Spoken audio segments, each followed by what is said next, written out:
के नेपालका जनताहरूले धर्मनिरपेक्षताका लागि मतदान गरेका थिए? थिएन। राजा हटाउनु पर्छ भनेर मतदान गरेका थिए? थिएन।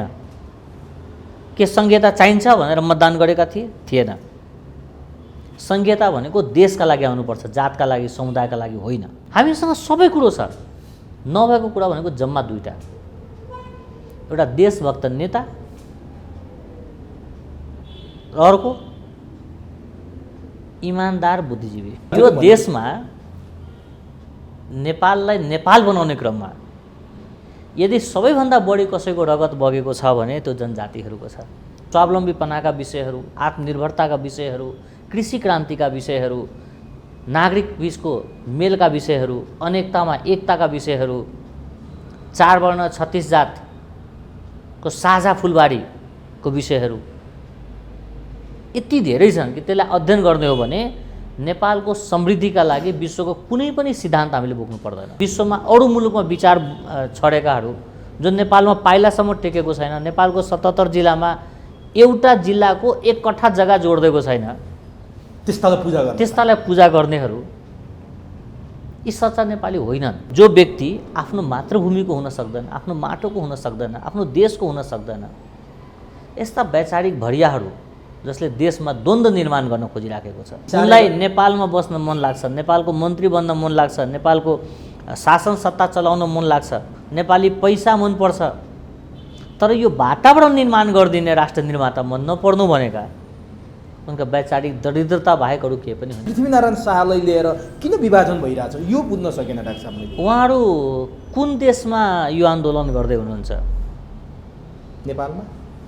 उहाँले बोकेको नागरिकता कुन देशको नागरिकता हो? जसले हिजो मात्रै 17,000 नेपाली मारेको पार्टीभित्र बसेको छ, जो त्यसका नेताहरूलाई आफ्नो पार्टीको अध्यक्ष मानेको छ, त्यो आफ्नो त्यो अध्यक्षलाई थुक्दैन जो हिजोको कुरा हो। कसलाई थुक्छ? 300 वर्ष पहिलाको एउटा नायकलाई थुक्छ। राष्ट्र निर्माता पृथ्वीनारायण शाहको वैचारिक उचाइ, उनका सिद्धान्त, उनले हामीलाई छाडेर जानुभएको ज्ञान, दिव्य उपदेशलाई हामीले 20% पनि प्रयोग गरेको भए विश्वमा यो देश समृद्ध देशको रूपमा गनिन्थ्यो होला। 77 जिल्लाका हरेक वर्ग, हरेक तबकाका नेपालीहरू मेरो आफ्नो परिवारको सदस्य जस्तो लाग्छ। मलाई मेरो देशभन्दा ठुलो केही पनि छैन। दर्शकवृन्द नमस्कार, चुरो कुरोमा तपाईँलाई हार्दिक स्वागत छ।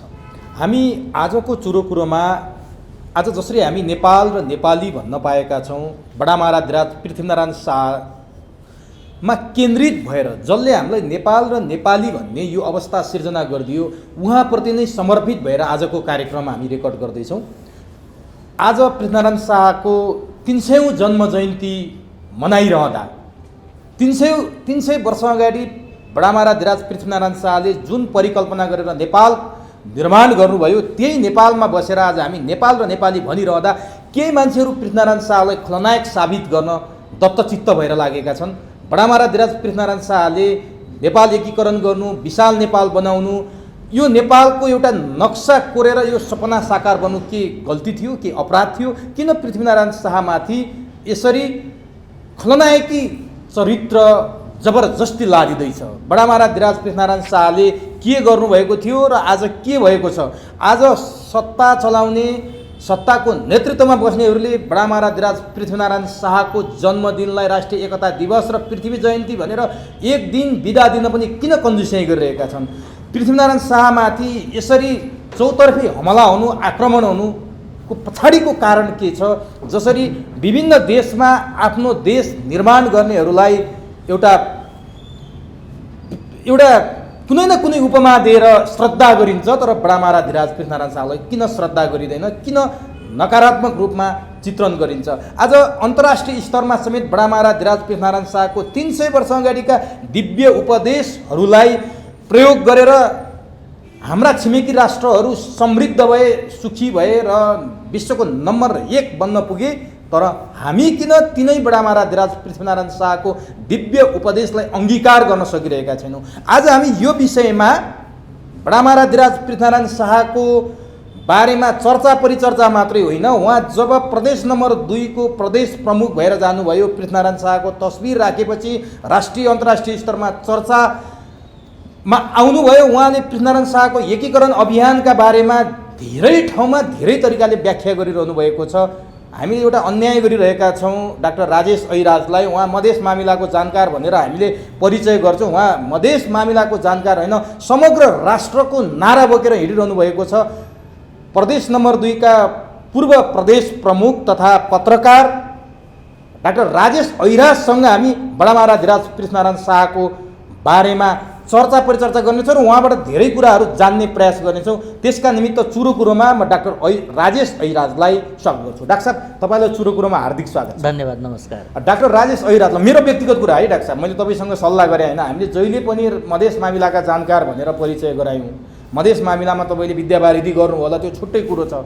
तर तपाईँका प्रस्तुतिहरू पछिल्ला दिनमा मात्रै होइन, अघिल्ला दिनमा पनि हेर्ने हो भने राष्ट्र राष्ट्रियता र अझ बढी बडामहाराज पृथ्वीनारायण शाहप्रति तपाईँको त्यो सद्भाव, त्यो श्रद्धा अलिक बढी देखिन्छ। त्यसकारण म समग्र नेपालीको जानकार, नेपालको जानकार भनेर तपाईँलाई परिचय गराएँ। मैले गल्ती त गरेन नि डाक्टर साहब? मधेस मामिलाको जानकार मैले अब भन्दिनँ तपाईँलाई। धन्यवाद त्यसको लागि। अब तपाईँले एउटा सधैँभरि बोल्ने अन्तर्वार्तामा एउटा रौतहटको मान्छे रोल्पामा गएर ठाडो शिर पारेर बोल्न सकोस् र त्यसले त्यो मेरो नेपाली हो भनेर रोल्पाको मान्छेले भन्न सकोस्, रोल्पाको मान्छे रौतहटमा गएर त्यही तरिकाले व्यक्त गर्न सकोस्, यो नेपाली हो, यो रोल्पाली मात्रै होइन, पहाडी मात्रै होइन भनेर तपाईँको एउटा स्लोगन नै थियो डाक्टर साहब। त्यो कुरातिर आज म गएन। तर बडामहाराज पृथ्वीनारायण शाहको बारेमा तपाईँले जुन किसिमको श्रद्धा व्यक्त गर्नुभएको छ, प्रदेश प्रमुख हुँदा उहाँको तस्बिर राखेर तपाईँको जुन किसिमको चर्चा भयो नि डाक्टर साहब, तपाईँले यसरी बुझेको पृथ्वीनारायण शाह अहिलेको पुस्ताले किन त्यसरी बुझ्न सकेन? समग्र नेपालले किन पृथ्वीनारायण शाहलाई एउटै बास्केटमा, एउटै डालोमा राखेर किन बुझ्न सकेन र किन पृथ्वीनारायण शाहको बारेमा नेपाली समाज विभाजन भएको छ? डाक्टर साहब, मैले यहाँबाट सुरु। यो अभाव, प्रभाव र दबावमा रहेका बुद्धिजीवी र नेतृत्व वर्गहरूले आफ्नो देशभित्रका बहुमूल्य गहना, बहुमूल्य विचारलाई बोक्न छाडेर त्यही कुरा दशकौँ पछि विदेशीले ल्याइदिँदा यो चाहिँ हाम्रो लागि महत्त्वपूर्ण हो भनेर उहाँहरूले अङ्गीकार गरेर आज हामी यहाँसम्म आइपुगेको छौँ। राष्ट्र निर्माता पृथ्वीनारायण शाहप्रति मेरो व्यक्तिगत रूपमा यति धेरै आस्था छ किनभने म आज नेपाली भएकोमा गर्व गर्छु र यो वातावरण उहाँले गर्दा नै भएको। उहाँ नभइदिएको भए यो नेपाल हुन्थेन होला र तपाईँ हामी नेपाली भएकोमा गर्व गर्ने वातावरण हुन्थेन होला। यो साझा चौतारी, हिमाल, पहाड, तराई, 77 जिल्लाको भूमि, यो सबै उहाँले थाल्नुभएको अभियानकै कारणले हो। म सहमत छु तपाईँसँग कि उहाँका थुप्रै सिद्धान्तहरू, थुप्रै विचारहरू हामीले स्वीकार गरेनौँ, हामीले मनन गरेनौँ, हामीले अङ्गीकार गरेनौँ, जबकि उहाँका विचार हाम्रा छिमेकी मुलुकहरूले अङ्गीकार गरे, उहाँका विचार विश्वका अरू मुलुकहरूले अङ्गीकार गरे। म तपाईँलाई के उदाहरणको रूपमा दिउँला। जस्तै राष्ट्र निर्माता पृथ्वीनारायण शाहले नेपाल एकीकरण गर्ने क्रममा उहाँ आफूसँग गजराज मिश्रजीलाई आफूसँग राख्नु भएको थियो। उहाँसँग हतियार बनाउने मुस्लिमहरूको टोली थियो। के यो दुईटाले मधेसको र मुस्लिमको प्रतिनिधित्व गर्दैन? आज पनि गोर्खा, तनहुँ, म्याग्दी तपाईँ जानुभयो भने हजारौँको सङ्ख्यामा मिश्रहरूको परिवार त्यहाँ छ। हजारौँको सङ्ख्यामा ती मुस्लिम परिवारहरू अझ पनि छन् जसलाई हामीले चुरौटे भन्छौँ, चुराको कारोबार गर्ने। भनेपछि समावेशिताको अभ्यास उहाँले त्यतिखेरै गर्नु भएन। उहाँले आफ्नो अभियानमा लागिराख्दा उहाँ आफूसँगै एउटा दलित समुदायको विषय नगर्चीलाई घरमै पुगेर सुझाव लिनुभएको थियो। के त समावेशिताको प्रतिनिधित्व गर्दैन? उहाँको दिव्य उपदेशमा स्वदेशी उत्पादनलाई प्राथमिकता दिने, वस्त्र र अन्नहरू आफ्नै माटोको आफ्नै पडकको प्रयोग गर्ने भनेर उहाँले भन्नुभयो। उहाँले दिव्य उपदेश दिनुभएको वर्षौँ पछाडि चीनले त्यो कुरा अङ्गीकार गर्यो। उहाँको दिव्य उपदेशको वर्षौँ पछाडि भारतमा महात्मा गान्धीजीले विदेशी वस्तु उपभोग नगर्ने भनेर अभियानै थाल्नुभयो। तर हामीले त्यो गरेनौँ। उहाँले दिनुभएको समावेशिताको सिद्धान्त, सांस्कृतिक स्वीकारोक्तिका सिद्धान्त, अर्थनीति, परराष्ट्र नीतिलाई तपाईँले हेर्नुभयो भने, अध्ययन गर्नुभयो भने विश्वका अधिकांश विचारहरू सबै दिव्य उपदेशमा गएर समाहित हुँदो रहेछ। भनेपछि बडामारा धिराज पृथ्वीनारायण शाह नेपालको बााउन्ड्रीभित्र राष्ट्रिय रूपमा मात्रै होइन अन्तर्राष्ट्रिय रूपको समेत सम्पत्ति हुनुहुन्थ्यो भनेर हामीले बुझ्न सक्छौँ डाक्टर साहब? उहाँको सिद्धान्तले, उहाँले दिनुभएको विचारले नै यो कुरा साबित गर्यो। जतिखेर नेपालमा उहाँले नेपाल एकीकरणको अभ्यास थाल्नुभएको थियो, काठमाडौँमा शासन प्रारम्भ गर्नुभएको थियो 1825 मा, त्यतिखेर अमेरिकामा 13वटा राज्यहरू मिलेर इस्ट इन्डिया ब्रिटिस साम्राज्यवादको विरुद्धमा अमेरिकामा आन्दोलन प्रारम्भ भएको थियो र अमेरिकनहरूले गर्ने त्यतिखेरको आन्दोलनमा साम्राज्यवादका विरुद्धमा लाग्नका लागि पृथ्वीनारायण शाहसँग प्रेरणा लिएको भनेर उनीहरूले अभिव्यक्ति दिएका थिए। अमेरिकामा जतिखेर 13वटा स्टेट मात्रै थियो। आजभन्दा 300 वर्ष अगाडिको कुरा, 300 भन्दा 250, 1825 को कुरा यहाँले गर्दैछु। त्यसको 20 वर्षपछि 20 वर्षपछि यस्ता थुप्रै कुराहरू तपाईँले हेर्नुभयो भने राष्ट्र निर्माता पृथ्वीनारायण शाहले काठमाडौँमै आफ्नो शासन प्रारम्भ गरेको बेला एकजनाले गएर उहाँलाई कमलादी गणेशमा मन्दिरमा गणेशमाथि अन्डा चढाउन थाल्यो भनेर कुरा लगायो, चुगली लाग्यो। उहाँले के भन्नुभयो भने यो संस्कृति हो कि उपद्रव हो पत्ता लगाउनु भनेर आदेश दिनुभयो। पछि यसो बुझ्दाखेरि यहाँको रैथाने नेवार समुदायको त्यो परम्परा रहेछ, संस्कृति रहेछ। अनि उहाँले चाहिँ जारी राख्नु भन्नुभयो। यो भनेको भूगोलको मौलिकता, त्यहाँको सभ्यता, त्यहाँको संस्कृतिलाई स्वीकारोक्ति दिनु होइन र सम्मान गर्नु पनि हो, सम्मान गर्नु हो नि। त्यही भएर उहाँले जुन जुन ठाउँमा विजय हासिल गरे पनि त्यहाँको नागरिकलाई असर गर्ने, नागरिकलाई दण्ड दिने काम उहाँबाट भएन। यतिसम्म कि उहाँको साखै भाइ जो ललितपुरका राजा थिए सुरप्रताप शाहलाई उहाँले भक्तपुरमा आक्रमण गर्ने क्रममा सुरप्रताप शाह र वंशराज पाण्डेको नेतृत्वमा टोली पठाउनु भयो र के भन्नुभयो भने आक्रमण गर्नु, नागरिकलाई हताहत नगर्नु, नागरिक नमार्नु। सिपाही सिपाहीमा युद्ध हुन सक्छ, राजा राजामा हुन सक्छ, तर नागरिकलाई चाहिँ दण्ड नदिनु, नागरिकलाई हत्या नगर्नु, नागरिकलाई दुःख नदिनु भनेर भनिराख्दा त्यो क्रममा 1 दर्जनको हाराहारीमा नागरिक हताहत भएका थिए, सर्वसाधारण। यो कुरा उहाँले थाहा पाएपछि नागरिक किन मारेको भनेर आफ्नै भाइलाई दण्डित गर्नुभयो। यो भनेको लोकतन्त्रको अभ्यास होइन र, गणतन्त्रको अभ्यास होइन र, नागरिक सर्वोच्चताको स्वीकारोक्ति होइन र। तर त्यस्ता थुप्रै कुराहरू उहाँको दिव्य उपदेशमा छ। विदेश नीतिका कुराहरू छन् हैन, उहाँको त्यो आत्मनिर्भरताका कुराहरू छ, उहाँको सांस्कृतिक र स्वावलम्बीपनाका कुराहरू छ। तर हामीले के गर्यौँ भने त्यो कुरा हामीले हुबहु लागू गरेनौँ। तर दिव्य उपदेशबाट हाम्रा छिमेकीले लागू गरे र त्यो छिमेकीले लागू गरेका कुरा हामी फेरि नेपालभित्र आयौँ। मार्क्सवादको नाउँमा, लेनिनवादको नाउँमा, वर्ग सङ्घर्षको नाउँमा स्वावलम्बीपनाको नाउँमा, महिला अधिकारको नाउँमा। हामीले पृथ्वीनारायण शाहको त्यो दिव्य उपदेशका केही तपाईँले चर्चा गरेको त संक्षिप्त रूप मात्रै हो, त्यो त कति छ ती कुराहरूलाई अङ्गीकार गर्न किन अप्ठ्यारो मान्यौँ, किन बाधा भयो हामीलाई? जुन कुरा विदेशीहरूलाई बोक्न सजिलो भयो, माओ सेतुङले बोके, महात्मा गान्धीले बोके, तर हामीलाई बोक्न केले रोक्यो, केले अप्ठ्यारो बनाएर हामी बोक्न सकेनौँ? हाम्रा नेतृत्वहरूको सोच, स्वावलम्बीपना, वैचारिक स्वतन्त्रता, द्रव्यमोह, पदलोलुपता, यी कुराले बाधा परेको हुन सक्छ।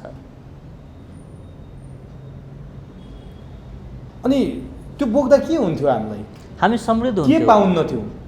त्यो बोक्दा हामी समृद्ध हुन्थ्यौँ। हरेक नेपाली आर्थिक रूपबाट समृद्ध हुन्थ्यो। विश्वमा नेपालको नाम धेरै माथि गइसकेका हुन्थ्यो।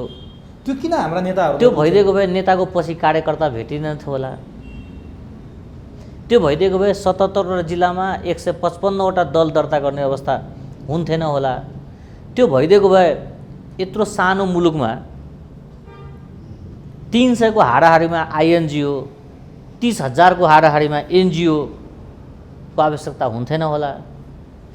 त्यो भइदिएको भए धर्मान्तरणका नाममा, वर्ग सङ्घर्षका नाउँमा, जात जाति बीचको द्वन्द्वका नाउँमा, हिंसाको नाउँमा कुनै खालका गतिविधि हुन्थेन होला। आम नागरिकलाई मारेर हामीले चाहिँ क्रान्ति गऱ्यौँ भनेर कसैले बोल्ने मौका पाउँथेन होला। हामी पहिले समृद्ध भइसक्थ्यौँ। तर नि डाक्टर साहब, तपाईँ त 5 महिना मात्रै प्रदेश प्रमुख हुनुभयो। त्यो राजनीतिक जोड घटाउतिर म जाँदैन। मैले के मात्रै जान्न खोजेँ भने हाम्रो देशमा त 7वटा प्रदेश छन्। हाम्रो देशमा प्रधानमन्त्री, राष्ट्रपति अरू पनि हुनुहुन्छ सङ्घीय सरकारमा। तर डाक्टर राजेश ऐराजलाई मात्रै पृथ्वीनारायण शाहको बारेमा मन पोल्ने, पृथ्वीनारायण शाह चाहिने, आफू प्रदेश प्रमुख हुँदा पृथ्वीनारायण शाहको तस्बिर सँगै राख्नुपर्ने, अरूलाई नहुने, डाक्टर राजेश ऐराजलाई मात्रै चाहिने हो र पृथ्वीनारायण शाह? किन तपाईँलाई मात्रै त्यो चाहिएको? किनभने यो 77 जिल्ला मेरो आफ्नो घर जस्तो लाग्छ। 77 जिल्लाका हरेक वर्ग, हरेक तबकाका नेपालीहरू मेरो आफ्नो परिवारको सदस्य जस्तो लाग्छ। मलाई मेरो देशभन्दा ठुलो केही पनि छैन र दलभन्दा माथि उठ्ने हो, देश र जनताको लागि राजनीति गर्ने हो भने यो देशमा पृथ्वी पथ बाहेक अरू कुनै बाटो छैन। हामीले आफ्ना देशका विचारलाई पन्छ्याएर त्यही विचार विदेशीले बोक्यो र विदेशीले हामीले बोक्यौँ, त्यो बाटोबाट हिँडेर हामी कहीँ पुग्दैनौँ। हामीसँग दिव्य उपदेशमा यति धेरै दीर्घकालीन रणनीतिक महत्त्वका विषयहरू, आर्थिक समृद्धिका विषयहरू, स्वावलम्बीपनाका विषयहरू, आत्मनिर्भरताका विषयहरू, कृषि क्रान्तिका विषयहरू, नागरिक बीचको मेलका विषयहरू, अनेकतामा एकताका विषयहरू, 4 वर्ण 36 जातको साझा फुलबारीको विषयहरू यति धेरै छन् कि त्यसलाई अध्ययन गर्ने हो भने नेपालको समृद्धिका लागि विश्वको कुनै पनि सिद्धान्त हामीले बोक्नु पर्दैन। तर भइ के दियो भने उहाँले 4 वर्ण 36 जातको साझा फुलबारी भन्नुभयो। हाम्रा नेतृत्वहरू 4 दल र 36 गुटका क्रीडा स्थल बनाइदिए यो देशलाई। अब भन्छ नि डाक्टर साहब, एउटा गीतै छ, फुलको आँखामा फुलै संसार, काँडाको आँखामा काँडै संसार। डाक्टर साहबले फुलै फुल देख्नु भएको छ पृथ्वीनारायण शाहको दिव्य उपदेशमा। तर केही यस्तो तबका पनि छ, आफूलाई जनजाति भन्छ, आफूलाई आदिवासी भन्छ, अझै अहिले त्योभन्दा माथि उठेर विभाजनको रेखा कोर्ने भने मङ्गोल भन्न थालेको छ। उनीहरूको भाषामा पृथ्वीनारायण शाह अराष्ट्रिय तत्त्व रे। पृथ्वीनारायण शाहले घले राजा अथवा जनजाति राजाहरूको टाउको काटेर चाहिँ जनजातिहरूलाई दमन गरेर आजसम्म पनि उठ्न नसक्ने बनाएको खलनायक रे पृथ्वीनारायण शाह। उहाँहरूले चाहिँ तपाईँले देखाए जस्तो फुल नदेख्ने, तपाईँले उहाँहरूले भने जस्तो काँडा नदेख्ने, वास्तवमा पृथ्वीनारायण शाहलाई लिएर किन विभाजन भइरहेछ यो बुझ्न सकेन डाक्टर साहबले। उहाँहरू कुन देशमा यो आन्दोलन गर्दै हुनुहुन्छ? नेपालमा। उहाँले बोकेको नागरिकता कुन देशको नागरिकता हो? नेपालकै। अनि राष्ट्र निर्माताले नै बनाइदिएको देशमा बस्ने, त्यसैको नागरिकता बोक्ने, अनि त्यही व्यक्ति खराब हो भन्ने, यो नैतिक रूपबाट मिल्छ र? र अर्को कुरा, यसको चुरो कुरो के छ त्यो म तपाईँलाई बताउँछु। एकदम ठिक छ। राष्ट्र निर्माताले नेपाललाई असली हिन्दुस्तान बनाउँछु भन्नुभएको थियो। त्यो भनेको हिन्दूहरूको स्थान, तपोभूमि नेपाललाई बनाउने। र उहाँले चाहिँ काठमाडौँ, ललितपुर र भक्तपुरका केही इसाई प्रचारकहरू, केपुचिन पाद्रीहरूलाई, मिसनरीहरूलाई देश निकाला गर्नुभएको थियो। किनभने उहाँको बुझाइ र मिसनरीको बुझाइ फरक थियो। उहाँले चाहिँ अनेकतामा एकता खोजिराख्नु भएको थियो। मिसनरीहरू गरिबीभित्र धर्मान्तरण खोजिराखेको थियो।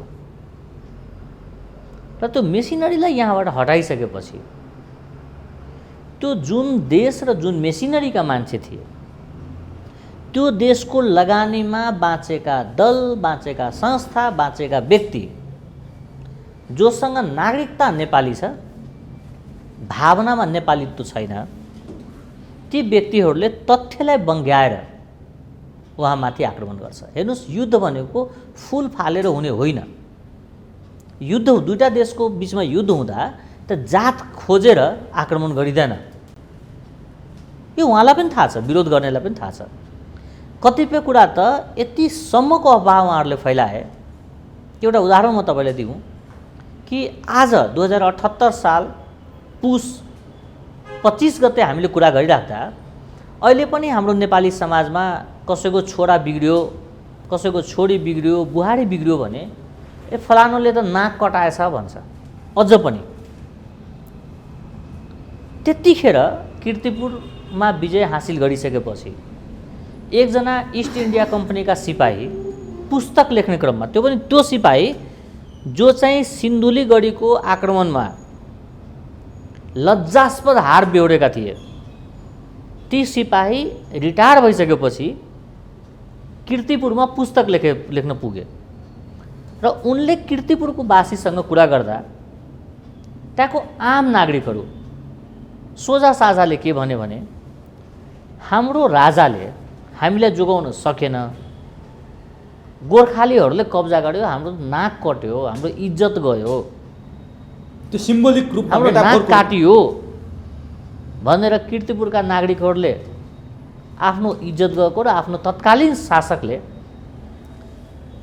त्यो व्यवस्था जोगाउन नसकेकोमा पीडा बोध गरेका थिए। त्यो स्वाभाविकै थियो।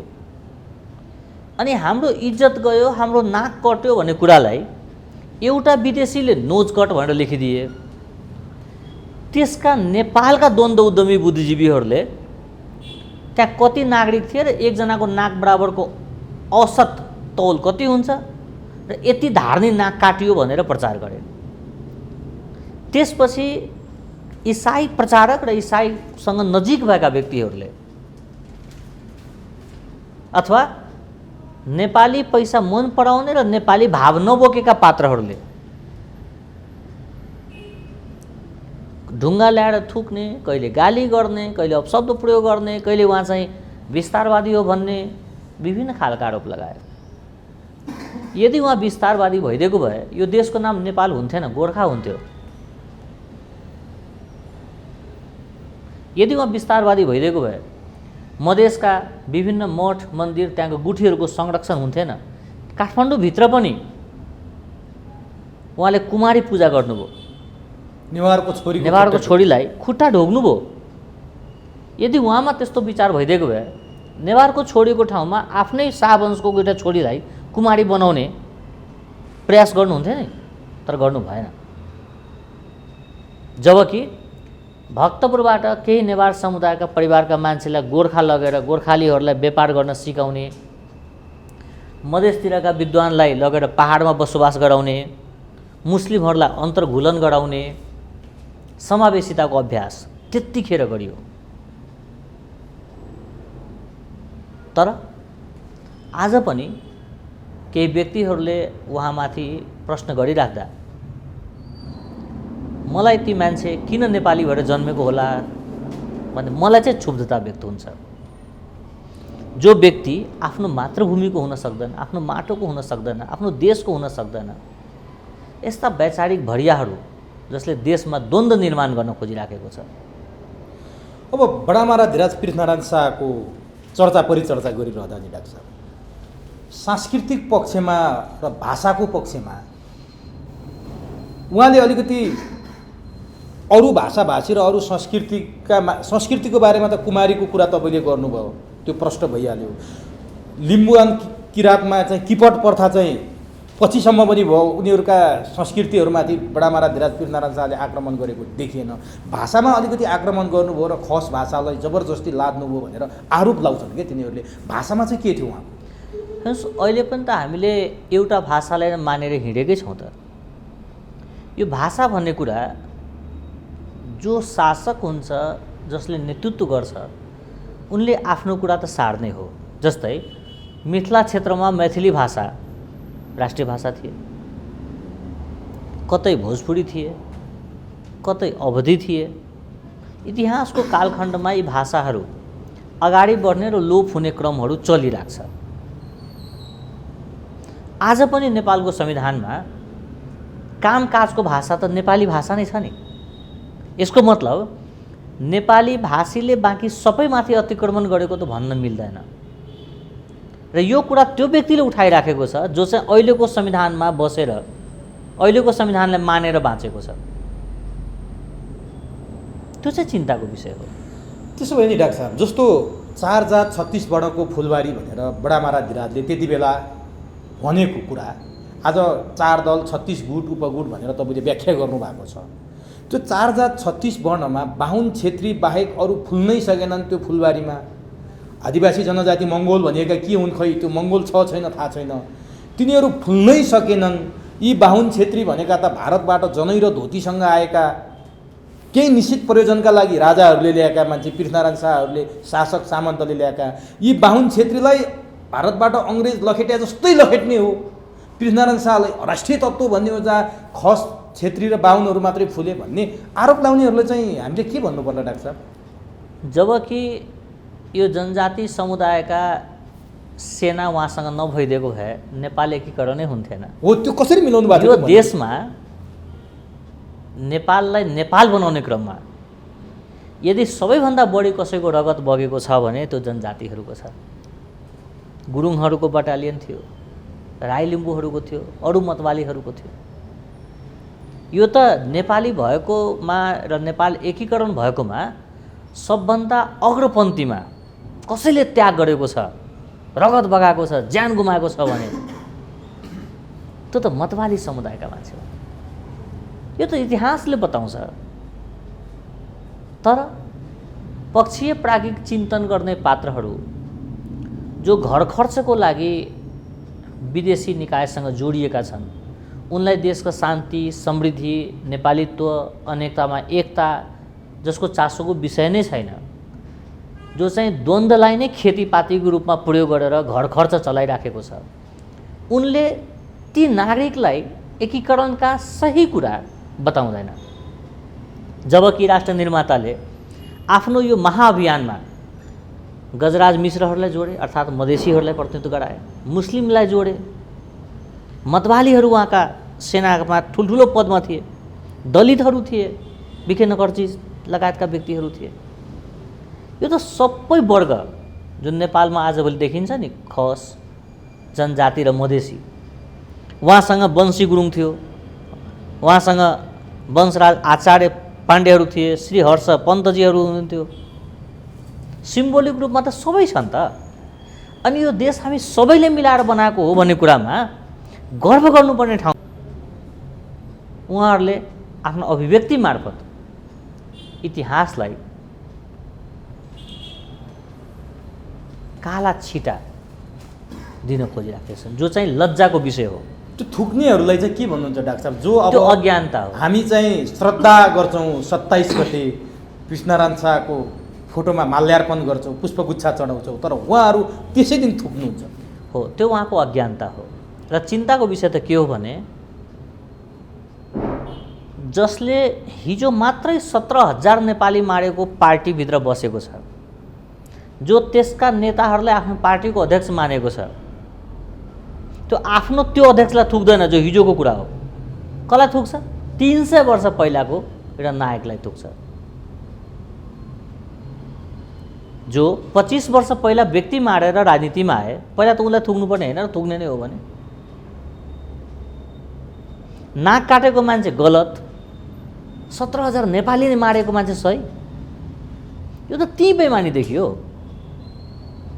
त्यही भएर आम नागरिकलाई दोष छैन, उनलाई इतिहास पढाइएको छैन, हाम्रो शिक्षा पद्धतिमा नेपाल परिचयमा यस्ता कुराहरू आएको छैन, समावेशिताको कुराहरू, आत्मनिर्भरताका कुराहरू, हाम्रा नीतिहरू, यीहरू हामीले आम नागरिकलाई बताउन सकेनौँ। अब नि हाम्रा किताबमा हामी मदर टेरेसाका बारेमा पढ्छौँ, फ्लोरेन्स नाइटिङ्गेलका बारेमा पढ्छौँ, महात्मा गान्धीका बारेमा पढ्छौँ, अब्राहम लिङ्कनका बारेमा हामीलाई किताबमा पाठ पढाइन्छ, तर बडामारा धिराज पृथ्वीनारायण शाहका योगदानका बारेमा काहीँ कतै पाठमा पढिँदैन, भएका कुरा पनि च्यात्न लगाइयो। किन हो? जबसम्म नेपालका बुद्धिजीवी र नेताहरू विदेशीहरूको पाउँ पूजा गरेर नेपालमा राजनीति गरिरहन्छ, अर्थात् जबसम्म नेपालमा राजनीतिक दलहरू स्वचालित हुँदैन, सञ्चालित रहिरहन्छ, तबसम्म उनको बाध्यता छ।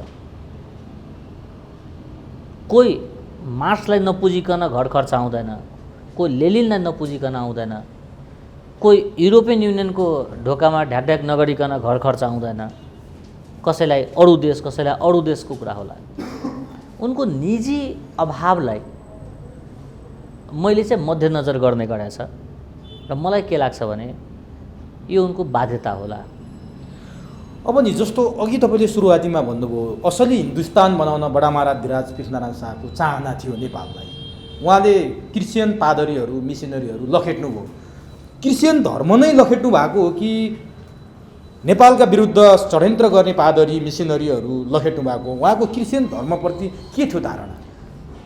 पुस्तकले के बताउँछ भने उहाँले असली हिन्दुस्तान बनाउने क्रममा जुन धर्म प्रचारकहरू थिए, काठमाडौँमा, ललितपुरको कीर्तिपुरमा र भक्तपुरमा चर्चहरू थिए, त्यसका पादरीहरूलाई उहाँहरूले देश निकाला गर्नुभएको थियो र ती आबद्ध भएका धर्म र त्यो धर्मको पहुँचमा रहेका देशहरूले आज नेपालमा जातीय, क्षेत्रीय, वर्गीय वितण्डताहरू मचाइराखेको छ। सङ्घीयताको नाउँमा खण्डीकरणका कामहरू गरिराखेको छ। उनले दल सञ्चालन गर्न विभिन्न किसिमको सहयोगको नाउँमा नेपाली बीच अवरोधहरू पैदा गरिराखेको छ र यो कुरा बिस्तारै बिस्तारै सतहमा आउँछ र आम नेपालीहरू जो माटोसँग जुरेको छ उनले यो कुरो बुझ्छन्। र मेरो बुझाइ के हो भने राष्ट्र निर्माता पृथ्वीनारायण शाहको वैचारिक उचाइ, उनका सिद्धान्त, उनले हामीलाई छाडेर जानुभएको ज्ञान, दिव्योपदेशलाई हामीले 20% पनि प्रयोग गरेको भए विश्वमा यो देश समृद्ध देशको रूपमा गनिन्थ्यो होला। किन कन्जुस्याइ? मैले अघि नै आग्रह गरेँ कि अभाव, प्रभाव र दबावमा रहेका नेतृत्व पङ्क्तिले अझै बुझ्न पर्यो कि डाक्टर साहब, अभाव त छँदैछ, प्रभाव र दबाव चाहिँ कहाँबाट कसरी छ? मूर्त भाषामा भनिदिनु न डाक्टर साहब। यो देश नेपाली जनताको इच्छा बमोजिम यहाँको व्यवस्था परिवर्तन हुँदैन। जस्तै राजा राख्ने कि नराख्ने, नेपाललाई धर्मनिरपेक्ष बनाउने कि हिन्दू राष्ट्र कायम राख्ने भनेर कुनै पनि पार्टीले मत माग्ने बेलामा घोषणापत्रमा जनताको बीचमा त्यो कुरा लेखेर बोलेर गएको थिएन। जनतासँग मत लिएर संसदमा छिरिसकेपछि एक सोरो निर्णय गरे। ती व्यक्ति भनेका त जनप्रतिनिधि थिए, निधिपति थिएन नि। अर्थात् जनतासँग मत एउटा विषयमा लिए, त्यसका दुरुपयोग अर्को विषयमा गरिदिए। यो त धोका हो नि जनतासँगको। त्यो तपाईँले भनेको जस्तो नागरिकता नेपाली बोक्ने, नेपालीत्व नभएकाहरूले गरे काम हो यो? प्रश्न देखियो त के नेपालका जनताहरूले धर्मनिरपेक्षताका लागि मतदान गरेका थिए? थिएन। राजा हटाउनु पर्छ भनेर मतदान गरेका थिए? थिएन। के संघीयता चाहिन्छ भनेर मतदान गरेका थिएन। संघीयता भनेको देशका लागि आउनुपर्छ, जातका लागि, समुदायका लागि होइन। तर हेर्नु त संघीयताको विकृत रूप। हामी पृथ्वीनारायण शाहको सिद्धान्त र पृथ्वीनारायण शाहको जुन किसिमको नीति थियो त्योभन्दा ठ्याक्कै उल्टोमा गएका हौँ। पृथ्वीनारायण शाह एउटा बनाउने भन्नुहुन्थ्यो, हामी धेरै बनाउन थाल्यौँ। पृथ्वीनारायण शाह एकताको कुरा गर्नुहुन्थ्यो, हामी अनेकताको कुरा गर्न थाल्यौँ। के हामी ठ्याक्कै उल्टो दिशामा गएको हो? त्यति मात्र होइन, उहाँले चाहिँ स्वावलम्बनका कुरा गर्नुहुन्थ्यो, स्वनिर्भरताका कुरा गर्नुहुन्थ्यो। हामी चाहिँ परनिर्भरताको कुरा गर्छौँ। हाम्रा नेताहरूले राष्ट्र निर्माताका तस्बिर आफ्नो घरमा राख्दैन। जो व्यक्तिले नेपालमा कहिले पाइला टेकेको छैन, नेपालको कुनै पनि जिल्लाको 1 कट्ठा जग्गा नेपाललाई जोडिदिएको छैन, त्यस्ताहरूका तस्बिर लाम लाएर हामीले राख्छौँ।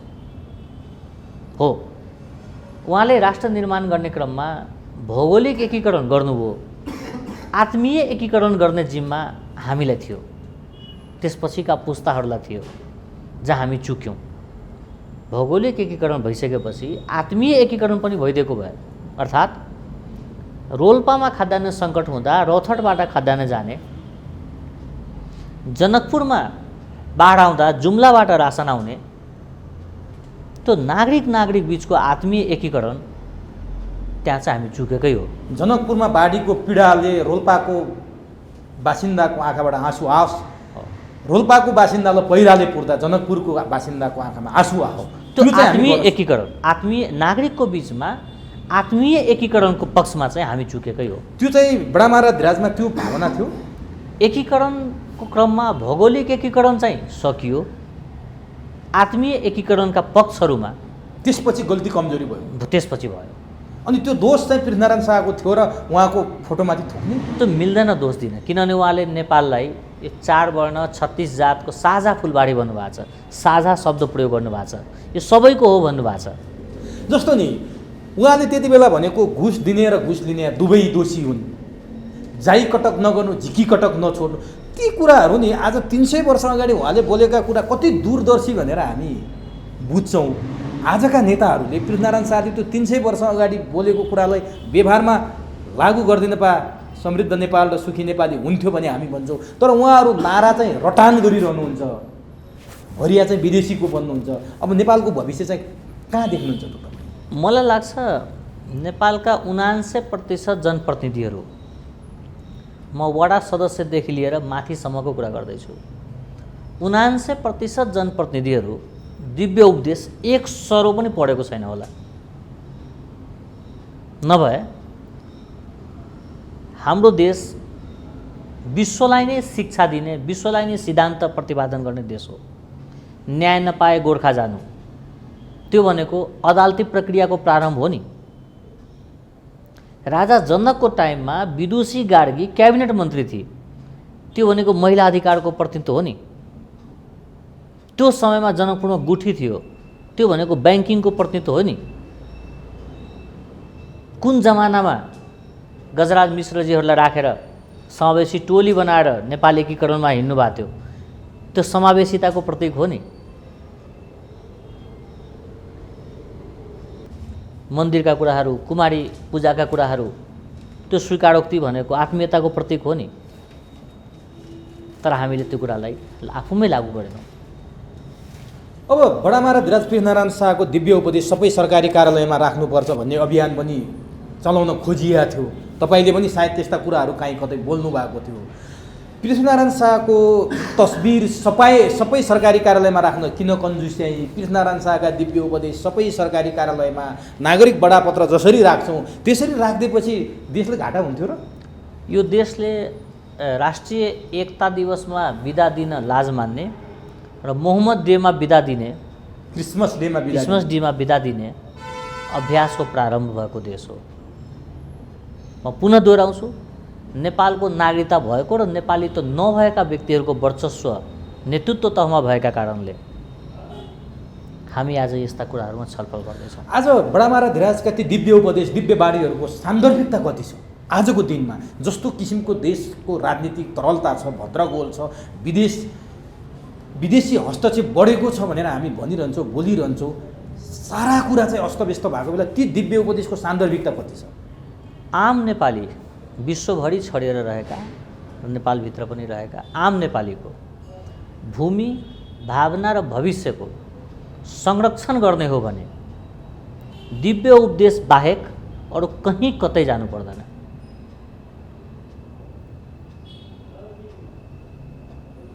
पुनः दोहोऱ्याउँछु, नेपालीहरूको भूमि, भावना र भविष्य तीनटा कुराको संरक्षण गर्ने हो भने। अब पृथ्वीनारायण शाहको बारेमा जति चर्चा गरे पनि त्यो अपुरो हुन्छ, अधुरो हुन्छ, त्यो पुग्दै पुग्दैन। जति गरे पनि राज्यको स्तरबाट पृथ्वीनारायण शाहको बारेमा जनस्तरसम्म प्रचार प्रसार गर्ने, जनचेतना फैलाउने राज्यले गर्नुपर्ने दायित्व चाहिँ के हो? कहाँ चुक्यो राज्य?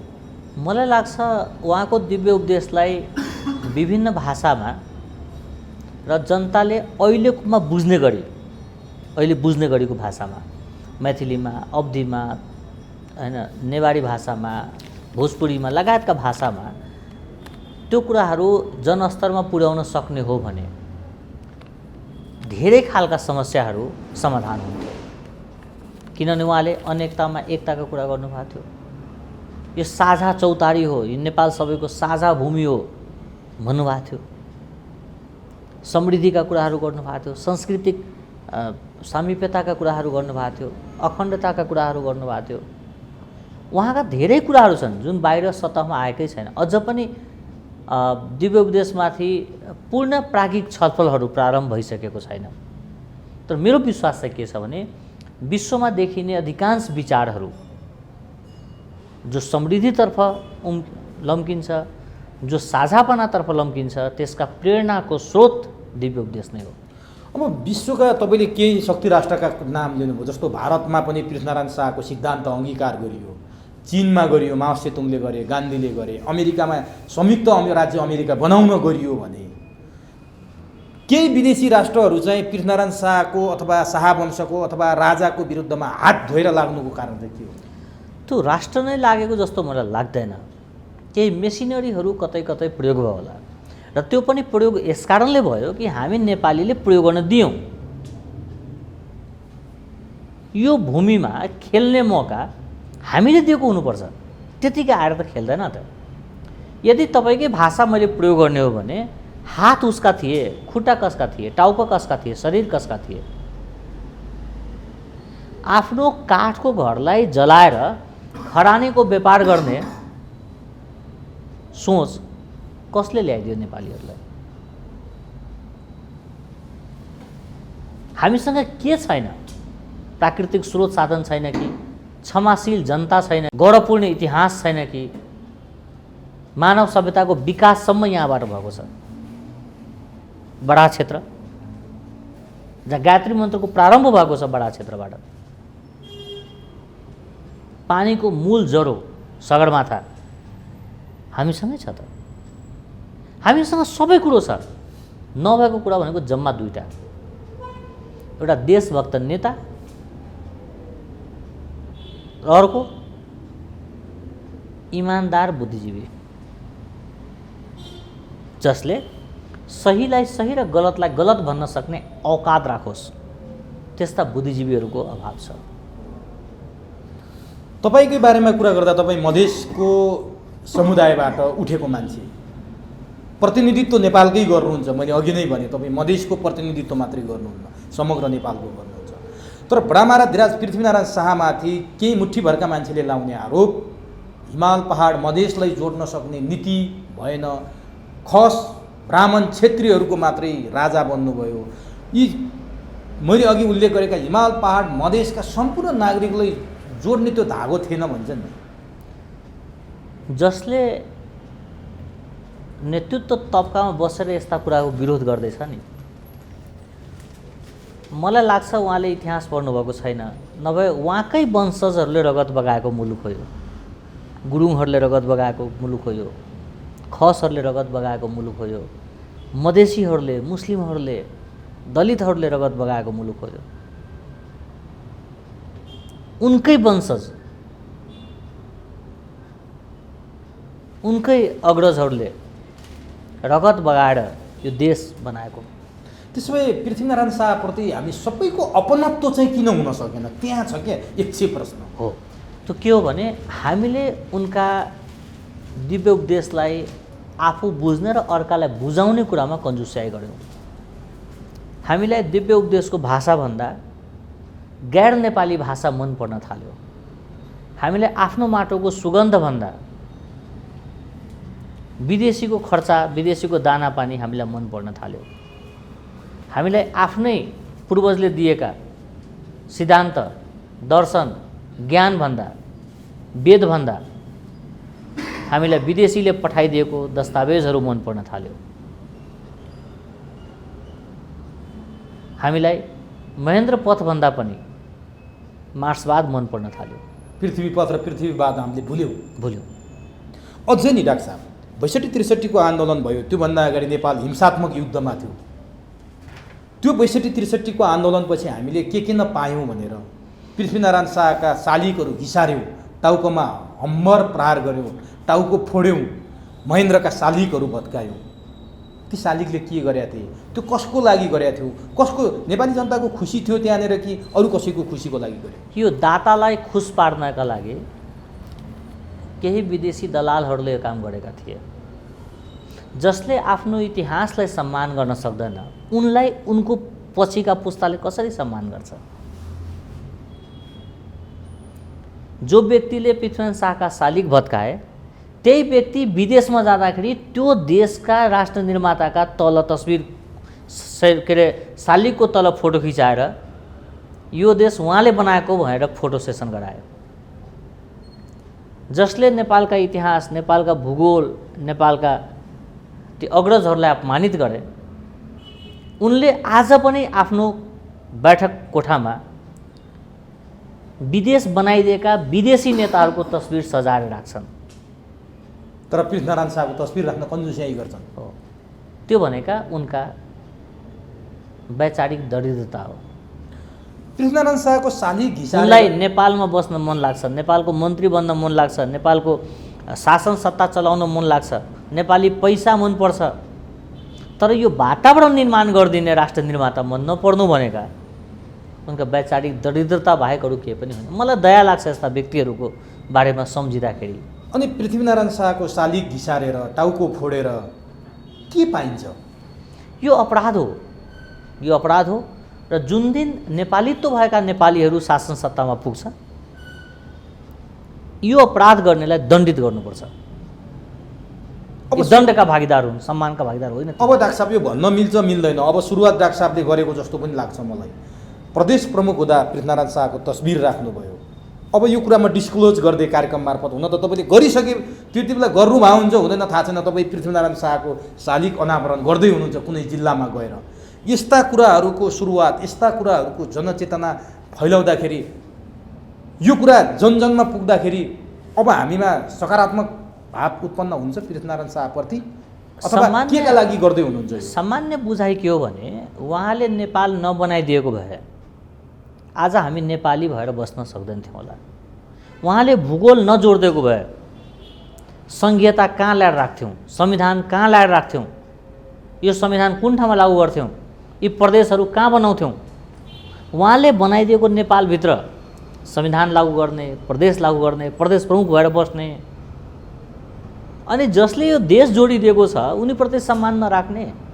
अझ भनौँ न डाक्टर साहब, सिन्धुलीगढीको आक्रमणको डाक्टर साहबले अघि चर्चा गर्नुभएको थियो। यदि सिन्धुलीगढीमा अङ्ग्रेजलाई रोक्न नसकेको भए, त्यो कौशलता पृथ्वीनारायण शाहको गोर्खाली सेनाले नदेखाएको भए आज हामी नेपाली रहन्थ्यौँ? निश्चित रूपमा रहने थिएन होला। र आज मलाई नेपाली भएकोमा गर्व हुनुको प्रधान कारण के छ भने यो नेपाल राष्ट्र निर्माताले एकीकरण गर्दैका कारणले नेपाल नेपाल रह्यो र म नेपाली रहेँ। तर केही मान्छेहरू के भन्छन् भने नि डाक्टर साहब, नाम यहाँ नलिउँ, गर्दा अलङ्कार बुझ्नुहुन्छ दर्शकहरूले। पृथ्वीनारायण शाहले एकीकरण गर्नुभन्दा अगाडि पनि नेपाल नेपालै थियो। छिन्न भिन्न भएको नेपाल 22-24 टुक्रामा थिए, तर नेपाल पृथ्वीनारायण शाहले बनाएको होइन, अगाडि पनि नेपालै थियो भन्नेहरू पनि छन् नि। महाभारतमा भीष्म पितामहले भगवान कृष्णलाई मलाई त्यो ठाउँमा दफन गर्नु जहाँ मान्छे नमरेको होस् भनेर भन्नुभयो। भीष्म पितामहको मृत्यु पश्चात संसारभरि त्यो भूगोल पाइएन जहाँ मान्छे नमरेको होस्। यो भूमि त आजभन्दा 1000 वर्ष पहिला पनि थियो त, त्यो कुरा गरेर साध्य हुन्छ? 2224 भन्दा पनि पहिला थियो त भूमि। हो त्यही कारण पृथ्वीनारायण यही काठमाडौँ जहाँ हामी कुरा गर्दैछौँ यो त थियो, थिएन र? त्यति सागर थियो। नेपाल हुनुभन्दा पहिला कति हजारवटा शासकहरूले यो भूगोलमा शासन गरिसकेको होला। यसरी विकृत मानसिकता र विकृत कुराहरूलाई समाजमा लादेर विदेशीलाई खुश गर्न सकिन्छ। आत्मसन्तुष्टि हुँदैन, सत्य होइन यो। तर डाक्टर साहब के अघि तपाईँले सुरुवातमा ल्याउनु भएको थियो त्यसलाई अलिकति इलाबरेट गर्न सकिएन। जस्तो पृथ्वीनारायण शाहले विस्तारवादको काम गरे चाहिँ हो, गोर्खा राज्यको विस्तारवादी काम गरेर अरू राज्यहरूलाई जबरजस्ती गोर्खा राज्यमा मिलाएको त हो, नेपाल बनाएको होइन भन्छन् के। यदि उहाँले गोर्खाको विस्तार गरेको भए यो देशको नाम त गोर्खा हुन्थ्यो नि, नेपाल किन राखिन्थ्यो र? यदि उहाँ विस्तारवादी सोच भइदिएको भए कुमारी नेवारको छोरी हुन्थेन, कोही शाहवंशको छोरी हुन्थ्यो। उहाँले जति सभ्यता संस्कृतिलाई स्वीकार्नुभयो, सबैलाई आदर गर्नुभयो, उहाँ सबैमा शाह परिवारकै कुरा लाद्नुहुन्थ्यो नि त। नागरिक नमार भनेर भाइलाई नागरिक मारेको कारणले देश निकाला गर्नु पर्थ्यो र? आफ्नै भाइ हो, मारे मार्छ भन्ने सोच हुन्थ्यो नि। त्यसो भए नि डाक्टर साहब हामीले एउटा कुरा भन्छौँ नि, कस्तुरीले बिडाको बास्ना कहाँबाट आयो भनेर कुदेको गर्छ, तर आफ्नै नाभिबाट आएको बिडाको बास्ना कस्तुरीलाई थाहा हुँदैन। हामी भौतारिएका छौँ सुखी नेपाली र समृद्ध नेपाल बनाउने नाउँमा, आफै भित्र भएको बिडा चिन्न नसके हो हामीले। हेर्नुहोस्, पहिला मान्छेको शरीर मर्थ्यो, आत्मा भड्किन्थ्यो।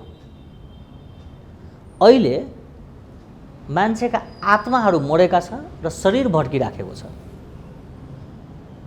र यो तबका न्यायालयमा पनि छ, राजनीतिक क्षेत्रमा पनि छ, पत्रकारिता क्षेत्रमा पनि छ र बुद्धिजीवीको रूपमा पनि छ, जसलाई आफ्नो देशप्रति गर्व छैन, जसलाई आफ्नो इतिहासको जानकारी छैन, जसलाई राष्ट्र निर्माताको विषयमा ज्ञान छैन। नेपालभन्दा 10,000 किलोमिटर पर एउटा नेता समात्दा पत्रकार सम्मेलन गर्नेहरू यही एयरपोर्टमा 10वटा लास बाकसमा लास आउँदा चित्त दुखाउँदैन। त्यस्तालाई हामीले नेता मानेर बस्नु परेको छ। र यिनका यही शैली रहिरह्यो भने तपाईँ हेर्नु होला कि नेताहरू जसरी आजको समयमा वैधानिकता जोगाएको छ, सामाजिक स्वीकृति गुमाएको छ, आउने समयमा वैधानिकता पनि गुमाउँछ। बेलैमा सच्चिएनन् भने देशका अहितमा लागेकाहरू, हाम्रो माटोलाई खण्डित गर्न खोजेकाहरू, नेपाललाई छिमेकीका विरुद्धमा प्रयोग गर्ने स्थानको रूपमा अगाडि बढाउन खोज्नेहरू, देशलाई ऋणमा लान खोज्नेहरू, हाम्रा युवालाई विदेशी न बाध्य गर्नेहरू, यिनीहरूको सहज मृत्यु नहुन सक्छ। यिनीहरू भौतिक रूपमा असुरक्षित हुन सक्छन् कि अजम्बडी कोही छैन। बेलामा सच्चिएनन् भन्ने अजम्बडी यिनीहरू होइनन्, यिनीहरू दण्डित हुनुपर्छ। अब नि डाक्टर साहब, म अन्तिमतिर छु। जस्तो राज्यलाई घचघचाइरहेछन् मान्छेले, ब्रह्मराधिराज पृथ्वीनारायण शाहको जन्म जयन्तीमा एकता दिवस मनाऊ, पृथ्वी जयन्ती मनाऊ, बिदा देऊ एक दिन भनेर, तर राज्य सुनेको नसुनै गर्दैछ। किन त्यो निदाएर, साँच्चीकै निदाएर यो कुरा भइरहेको छ कि निदाएको अभिनय गर्दैछ राज्य? यिनका यही सोचका कारणले नागरिकको नेताप्रतिको सम्मान घट्दै जान्छ, सामाजिक स्वीकृति गुम्दै जान्छ, नेतृत्व गर्ने दलप्रति जनता विश्वास गर्न छोड्छ, ती पात्रप्रति विश्वास गर्न छोड्छ। किनभने यही नागरिकले हेर्दैछ, मोहम्मद डेको बिदाहरू हेर्दैछन्, क्रिस्चियनका बिदाहरू हेर्दैछन्, क्रिसमस डेका बिदा हेर्दैछन्। देश धर्मनिरपेक्ष छ तर विभिन्न अरू शीर्षकका बिदाहरू हेर्दैछ। तर देश बनाउने व्यक्तिप्रति अनुदार भइदिँदा ती व्यक्तिप्रति जनता उदार रहिरहन्छ भन्ने कुराको ग्यारेन्टी छैन। कतिपयले पृथ्वीनारायण शाहको नोटमा, नेपाली नोटमा पृथ्वीनारायण शाहको तस्बिर राख्नुपर्छ भनेर आवाज उठाइरहेका छन्। तपाईँलाई के लाग्छ? नेपालीत्व भएका जति पनि नेपाली छन् सबैको मनमा र मस्तिष्कमा पृथ्वीनारायण शाह हुनुपर्छ। नोटमा वा बिदा मात्र दिएर पुग्दैन। के गर्नुपर्छ? पृथ्वीनारायण शाहको असली सम्मानका लागि पृथ्वीनारायण शाहले गरेको योगदान आज नेपाल र नेपाली भन्न पाउने वातावरण निर्माण गरिदिने पृथ्वीनारायण शाहलाई के गर्यो भने उच्च सम्मान र उचित सम्मान हुन्छ। जो सच्चा नेपाली छन् ऊ त्यसै सम्मान गरिराखेको छन् त। जो विदेशीहरूको प्रभावमा छैन, दबावमा छैन, लगावमा छैन, त्यस्ता व्यक्तिको मनमा त राष्ट्र निर्माताप्रति अगाध आस्था छ। यो नेपाल छ र पो म नेपाली छु, यति बुझाइ त आम नेपालीसँग छँदैछ त। यो बुझाइ नेतृत्व तबकाले बुझ्न सकेन भने उनका भविष्य सुरक्षित नरहन सक्छ। अन्तिममा भनिदिनुहोस् डाक्टर साहब, जसले खलनायक साबित गर्न खोजिरहेछन् बडा महाराज धिराजलाई, उहाँहरूलाई के भन्न चाहनुहुन्छ तपाईँ? उहाँहरूलाई इतिहास पढ्न आग्रह गर्छु, माटो हातमा समाउन आग्रह गर्छु, आफ्नै देश डुल्न आग्रह गर्छु, देशलाई माया गर्न आग्रह गर्छु। तर पछिल्लो समयमा नि डाक्टर साहब, जस्तो 62-63 को आन्दोलनपछि जे परिवर्तन आयो, जसले ल्याइदियो, जसले थुपारिदियो, पृथ्वीनारायण शाहको पक्ष र विपक्षमा त्योभन्दा अगाडि यति धेरै चर्चा भएको जस्तो लाग्दैन थियो। पक्षमा पनि र विपक्षमा पनि त्यसपछि अलिक बढी चर्चा भयो। किन? त्यो स्वाभाविक हो, किनभने मौलिक परिवर्तन नभएपछि वैचारिक छलफल सुरु हुन्छ। यो स्वाभाविक हो र तपाईँ हेर्नुहोला, विश्वभरि छडिएका नेपालीहरू अब बिस्तारै बिस्तारै अझै बढी यो विषयमा छलफल गर्छन्। देश जसले बनाए, जसका अभियानका कारणले देश बने, जसका रगत बगे, उनीप्रति सम्मान गर्न छोडेर चिन्ने नचिन्ने, नाता नपर्ने, नगदी सम्बन्ध भएका,